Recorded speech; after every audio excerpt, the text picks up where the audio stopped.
हमारा आपसे केवल इतना निवेदन, इस पूरे श्रोता भाई बहनों से केवल इतना सा निवेदन है कि जिस भूमि को, जिस मकान को, जिस जमीन को, जिस जायदाद को आप बनाना चाहते हैं, जिस प्लाट को आप निर्मित करना चाहते हैं, कई कई घर ऐसे किराए के मकान में रहते थे तो अच्छे रहते थे, जब से घर बनाया प्रवेश करा तब से रो रहे हैं। 25 बार वास्तु शास्त्री वालों को बुला लिया, उसने यहां से सीढ़ी तोड़ दो, यहां से बना दो, यहां बाथरूम तोड़ दो, यहां से बना दो, ये पीछे से रास्ता कर दो, यहां से बना दो। ईमानदारी से कहना, पहले के समय में क्या वास्तु शास्त्री होते थे? नहीं। घर के बुजुर्ग कहते थे यहाँ कमरा बना दे बेटा, बेटा कमरा बना देता, यहाँ रसोई घर बना दे बेटा, घर के बुजुर्ग कहते थे वहां कमरा बनता था, घर के बुजुर्ग कहते थे वहां पर भोजन बनता था, उसके बाद भी उनके घर में शांति होती थी, फिर भी उनके घर में समृद्धि होती थी, लक्ष्मी की कोई कमी नहीं होती थी, कमाते कम थे पर ऐश की जिंदगी जीते थे, सुखमय जीवन जीते थे। आज के जमाने में बेटा कमारा, बहू कमारी, पोता कमारा, पोती कमारी, दादा कमारा, सारा घर कमारा, उसके बाद भी सुख और समृद्धि और शांति नहीं है, उसके बाद भी आनंद की अनुभूति नहीं है, उसके बाद भी हमेशा रोना केवल सुख का होता है। जरा सा घर में 4 लोग रह रहे हैं पर चारों के मुंह भगोने जैसे रहते हैं, एक तपेले जैसा मुंह, एक भगोने जैसा मुंह, एक थाली जैसा मुंह, एक बल्टोई जैसा मुंह, सब कोई बोलने को तैयार नहीं, क्योंकि जब जब बोले तो बर्तन की आवाज आए तो बोले ही नहीं। एक माँ बैठी टीवी के सामने, एक माँ बैठी, एक सोफे पे बैठा, बोले ही नहीं आपस में। वो सुख गया का महाराज। कई लोगों के मैसेज आते हैं, गुरुजी हम बड़े दुखी हैं, कारण क्या है? बस कारण इतना सा है कि आपने जब मकान का निर्माण कराया, वास्तु शास्त्री को बुलाया, इंजीनियर को बुलाया, सब ठेकेदार को बुलाया, सबको बुलाकर मकान, प्लाट, जमीन, जायदाद सब दिखवाया, पर आपने उस भूमि पर पद्म पुराण कहती है, धेनु मानस कहती है, स्कंद पुराण कहती है कि उस प्लाट पर आपने 3 दिन तक एक गौ माता को नहीं बांधा, 3 दिन तक एक गाय को उस प्लाट पर बांधकर चारा खिलाते, ना वास्तु शास्त्री को बुलाने की जरूरत पड़ती, ना कभी समृद्धि की, ना सुख की जरूरत पड़ती, क्योंकि गाय उस जगह से सारी इंद्रियों को आनंदित देकर सुख प्रदान कर देती है। उस जगह के सारी रोग, बीमारी, कष्ट, तकलीफ, दुख को गौ माता खींच ले। गौ माता जैसी जगत में कोई नहीं हो सकता। हाथ में घड़ी नहीं बांधती गौ माता, पर 4 बजे आपके यहाँ रोटी मिलती है तो 4 बजे खड़ी मिल जाती है, 3 बजे भोजन मिलता है तो 3 बजे आपके दरवाजे पे मिल जाती है, 1:30 बजे भोजन दोगे तो 1:30 बजे ही मिलेगी, 1:20 पे दोगे तो 1:20 पे ही मिलेगी। कोई घड़ी नहीं बांधती, फिर भी समय पर आ जाती है। क्यों? क्योंकि भगवान ने उसको ऐसा बनाया है, 33 कोटि देवताओं ने उसमें ऐसा विराजमान कर दिया है कि जगत का वो कल्याण कर सकती है। उसका एक एक अंश जीव का कल्याण करने वाला है, एक एक अंश जगत का उद्धार करने वाला है। पर हम ये आज के युग में हम उसको भूल गए। आज के युग में हम ये सोचते हैं कि हम वास्तु शास्त्री को बुला लें, वो ये बता दे, हमने ये फ्लैट बनाया, हमने ये मकान बनाया, इसकी छत कैसी, इसका कमरा कैसा, वो बता देगा, सब कुछ बता देगा। उसके बाद भी लोगों को क्या सुख नहीं, उसके बाद भी शांति नहीं। फिर चलो तो चलो किसी बाबा जोगी क्या पहुंच गए जो ऐसा घूम घूम के बताता, और उसकी यहाँ जाकर पूछ लिया, बताओ बाबा जी हमारे घर में शांति नहीं, तो बाबा जी एक ही बात बोले, तेरे ही घर का है जिसने कुछ कर दिया। अब इसको याद आया 15 दिन पहले मेरी जेठानी से लड़ाई हुई थी, उसी ने कुछ करा होगा। अब बताओ बाबा जी ने आपस में ऐसा बीज बो दिया कि घर और जुड़ा हुआ था तो टूट गया।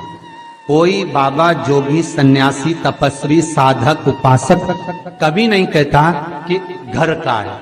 हमेशा याद रखो, संसार में किसी की सामर्थ्यता नहीं है कि कोई आपका बुरा कर दे, किसी की सामर्थ्यता नहीं।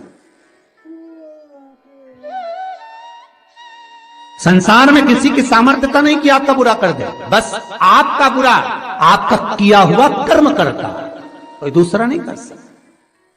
एक नींबू गिर गया दरवाजे पे तो 14 दिन तक नींद नहीं आई, सीसीटीवी कैमरे में देखो कौन पटक के गया, मेरे को तो 3 दिन से शंका हो रही पड़ोसन। अब बताओ, जब कैमरे में देख लिया तब मालूम पड़ा बेचारा साइकिल वाला सब्जी लेके जा रहा था उसके घर पे और नींबू पॉलिथीन से टपक गया। तब सुकून मिला कि ये नींबू, तब सोई आराम से कि पड़ोसन ने कुछ नहीं किया। ना जाने किसने क्या विद्या कर दी, ना जाने कौन ने कौन सा टोना मार दिया। केवल एक दीवार ऐसी होती है जहां पर हनुमान जी का चित्र लगाया जाता है। चाहे तुम पर्वत उठाने वाला चित्र लगाओ हनुमान जी का, चाहे बैठे हुए लगाओ, चाहे रामायण पढ़ने वाला लगाओ, चाहे लंका दहन करने वाला लगाओ, चाहे राम नाम जपने वाला लगाओ, चाहे लक्ष्मण को संजीवनी देने वाला लगाओ, चाहे मौन मुद्रा में लगा दो, चाहे स्तुति में लगा दो, चाहे भजन में लगा दो, हनुमान जी का कोई भी चित्र लगता है तो ना पूरब में लगेगा, ना पश्चिम में लगेगा, ना दक्षिण में लगेगा। हनुमान जी का अगर चित्र लगता है तो उत्तर की दीवार में दक्षिण को देखते हुए लगता है, केवल एक ही स्थान।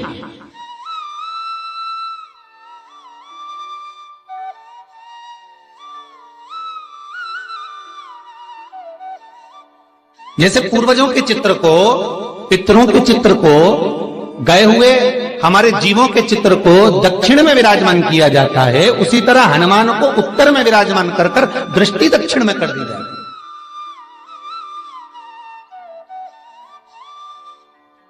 घर में हनुमान जी के जितने फोटो होते हैं उसको केवल दक्षिण दिशा में लगा और उत्तर दिशा में लगा बिठा देते हैं, और दक्षिण की ओर उनकी दृष्टि होना चाहिए, दक्षिण की ओर उनका मुख होना चाहिए। क्यों महाराज? अगर व्यक्ति के जीवन में कोई बीमारी आने वाली है, व्यक्ति के जीवन में कोई रोग आने वाला है, व्यक्ति के जीवन में अगर कोई कष्ट आने वाला है, व्यक्ति के जीवन में अगर कोई परेशानी आने वाली है, व्यक्ति के जीवन में कोई एक्सीडेंट का योग भी बनने वाला है, तो शास्त्र कहता है वो दिशा दक्षिण से ही बनता है।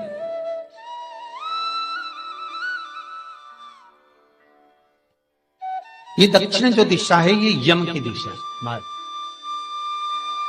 यहां संपूर्ण परिवार के साथ यमराज अपने आनंद में निवास करता है। और जब हमारे घर में, हम ये नहीं करें कि आप हनुमान जी का फोटो लगाओ, हम ये भी नहीं करें, आपके घर में हो और आपने अगर विराजमान कर रखा है किसी दिशा में, तो हमारा तो निवेदन रहेगा, अभी तक आपने अगर जैसा रखा, पर एक बार दिशा बदल कर देखना कि रोग, बीमारी, कष्ट, दुख, तकलीफ में आपको लाभ मिला कि ना मिला। हनुमान जी ने केवल दक्षिण दिशा की ओर अगर मुख कर हमने विराजमान कर दिया, फोटो ही विराज दिया। हम ये नहीं कहेंगे आपसे कि आप बाजार से फोटो खरीद कर लाओ फिर लगाओ, नहीं, आपके घर में हो तो आप लगा दिए, आपके घर में हो तो विराजमान करें।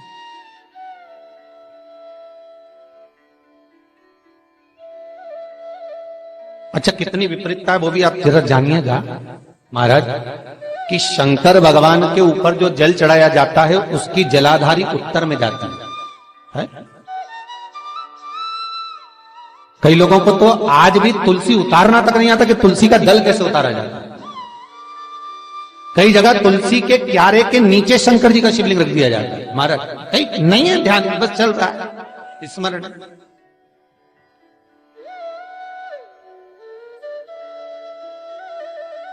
भगवान शिव का जो जल जा रहा है वो उत्तर की ओर जा रहा है, और हनुमान जी को उत्तर में विराजमान कर मुख दक्षिण की ओर कर दिया गया।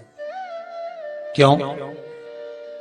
प्रबल दिशाओं में उत्तर और दक्षिण महाराज, ये जो दो दिशाएं इनको साधने के लिए कोई देवता आगे नहीं आता। अगर इन दिशाओं को कोई साधने वाला है तो केवल एक देवाधिदेव महादेव ही हो सकता है। काल का हरण करने वाला वो महाकाल ही हो सकता है। शंकर का ही एक अवतार है हनुमान जी महाराज, रुद्र अवतार महाराज। हनुमान जी से कहा तुम दक्षिण की ओर दिशा पर संभालिए। शिव जी कहते हैं मेरा जल जब उत्तर की ओर जाएगा तो इस दिशा को मैं संभालू, चिंता ना करिए। किसी लड़का और लड़की का विवाह नहीं हो रहा, 30 साल हो गए, 32 साल हो गए, 34 साल हो गए, लड़का लड़की का विवाह ही नहीं हो रहा। बहुत टेंशन है माता पिता। कोई मंगली है, कोई मांगलिक है, थोड़ा धीरे कम करो, प्लेन रखो। कोई मांगलिक है, कोई मंगल है, संबंध हो ही नहीं रहा। बहुत प्रयास कर रहे हैं, बहुत। 4 दिशा का स्मरण करिए, पूरब पश्चिम उत्तर दक्षिण। हथेली पर आटे का दीप लगाइए, घी भर लीजिए और 4 बत्ती उसमें अलग अलग रख लीजिए महाराज। थोड़ा सा पीला चावल हल्दी में कर उसमें डाल लीजिए। जो लड़का और लड़की का विवाह करना उसी के हाथ में देना है। और देव उठनी एकादशी के दिन, जिस दिन देवता उठेंगे, जिस जगह पर तुलसी शालिग्राम का आप पूजन करते हो, गन्ने के नीचे, ईख के नीचे, तुलसी का क्यारा रखकर पूजन करते हैं।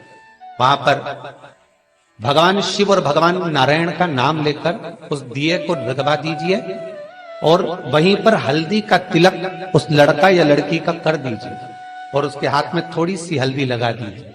महाराज 2.5 महीने 3 महीने तो बहुत हो गए, उस बच्चा और बच्ची का विवाह पक्का हो।